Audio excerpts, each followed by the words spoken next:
లో చేరిన ఎమ్మెల్యేలకు స్పీకర్ ఇచ్చిన నోటీసుల అంశం ఇప్పుడు రాజకీయ వర్గాల్లో చర్చనీయాంశంగా మారింది. తాకీదులు అందుకున్న శాసనసభ్యులు న్యాయవాదులతో సంప్రదించిన తర్వాతే సమాధానం ఇవ్వాలని భావిస్తున్నారు. అనర్హత వేటు భయంతో కొందరు తాము పార్టీ మారలేదన్న పలాయనవాదాన్ని అందుకున్నారు.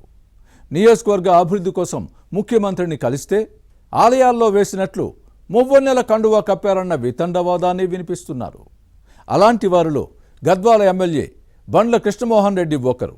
స్పీకర్ నోటీసులపై గద్వాల శాసనసభ్యుడు చెబుతున్నదేంటి? ఏ పార్టీలో ఉన్నారని అడిగితే ఎమ్మెల్యే ఇస్తున్న సమాధానం ఏంటి? సాంకేతికంగా తాను బీఆర్ఎస్ ఎమ్మెల్యేనని చెప్పడంలోని ఆంతర్యమేంటి? తెలంగాణలో పార్టీ ఫిరాయించిన ఎమ్మెల్యేలకు స్పీకర్ గడ్డ ప్రసాద్ ఇచ్చిన నోటీసుల అంశం రాజకీయాల వర్గాల్లో చర్చనీయాంశంగా మారింది. అనర్హతపై శాసనసభాపతి ఏ నిర్ణయం తీసుకుంటారన్న అంశంపై ఉత్కంఠ నెలకొంది. గత ఎన్నికల్లో బీఆర్ఎస్ టికెట్పై గెలిచిన 10 మంది ఎమ్మెల్యేలు ఆ తర్వాత కాంగ్రెస్ కండువా కప్పుకున్నారు. ఈ వ్యవహారాన్ని 3 నెలల్లో తేల్చాలని సుప్రీంకోర్టు స్పీకర్కు సూచించిన నేపథ్యంలో నోటీసులు జారీ చేశారు. అలాంటి వారిలో గద్వాల ఎమ్మెల్యే బండ్ల కృష్ణమోహన్ రెడ్డి ఒకరు. నోటీసులకు ఈయన ఆచితూచి స్పందిస్తున్నారు. అనర్హత వేటు భయంతో తాను సాంకేతికంగా బీఆర్ఎస్ శాసనసభ్యుడినేనని వాదిస్తున్నారు. కాంగ్రెస్ పార్టీలో చేరారన్న ప్రచారం తప్పని, హస్తం పార్టీ కండువా కప్పుకోలేదనడం ఈయన పలాయన వాదానికి నిదర్శనమన్న విమర్శలు ఉన్నాయి. చట్టం ప్రకారం నడుచుకుంటానని, న్యాయవాదులను సంప్రదించి స్పీకర్కు లేఖ రాస్తానని చెప్పడాన్ని చూస్తే బండ్ల కృష్ణమోహన్ రెడ్డిలో ఏదో తెలియని భయం కనిపిస్తోంది. నియోజకవర్గం అభివృద్ధి కోసమే ముఖ్యమంత్రి రేవంత్ రెడ్డిని కలిశానన్న వితండ వాదాన్ని వినిపిస్తున్నారు ఈ ఎమ్మెల్యే. పదవీ గండం పొంచి ఉందన్న భయంతోనే ఇలా చేస్తున్నారని పొలిటికల్ సర్కిల్స్ లో వినిపిస్తోంది. గద్వాలలో కాంగ్రెస్ పార్టీ కార్యక్రమాలకు బండ్ల కృష్ణమోహన్ రెడ్డి హాజరు కాకపోయినా మంత్రులు పర్యటనల్లో పాల్గొన్నారు. ముఖ్యమంత్రి సమక్షంలో కాంగ్రెస్ కండువా కప్పుకున్న తర్వాత పోలీస్ శాఖలో బదిలీలు సహా చాలా పనులు చేసుకున్నారు. మండలాల్లో తనకు అనుకూలమైన అధికారులను నియమించుకున్నారు. ఈ ఎమ్మెల్యే కాంగ్రెస్ లో చేరిన తర్వాత బండ్ల చేతిలో ఓడిపోయిన సరిత తిరుపతయ్య హవా తగ్గింది. కృష్ణమోహన్ రెడ్డిని అడ్డుకునేందుకు సరిత అనుచరులు ప్రయత్నించినా ఈయన మాత్రం కూల్ గా వ్యవహరించారు.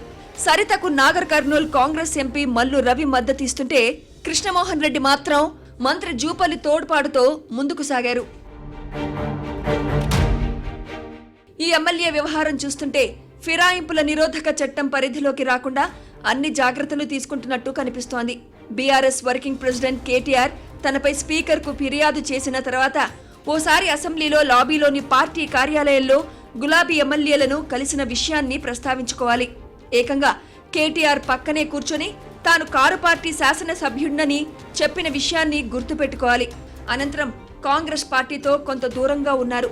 కానీ మంత్రి జూపల్లి గద్వాల పర్యటనకు హాజరై దేవరకద్ర హస్తం party MLA G Madhusudan Reddy నివాసానికి వెళ్లి కాంగ్రెస్ తో టచ్ లోకి వెళ్లారు.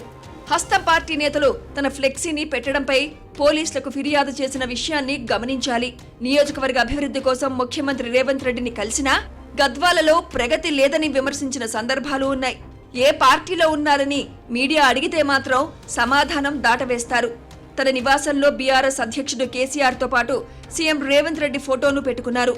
స్థానిక సంస్థల ఎన్నికలకు కాంగ్రెస్ సన్నాహక సమావేశం ఎమ్మెల్యే ఇంటి ఆవరణలో జరిగినా తర్వాత ఫ్లెక్సీలన్నీ తొలగించి జాగ్రత్త పడ్డారు.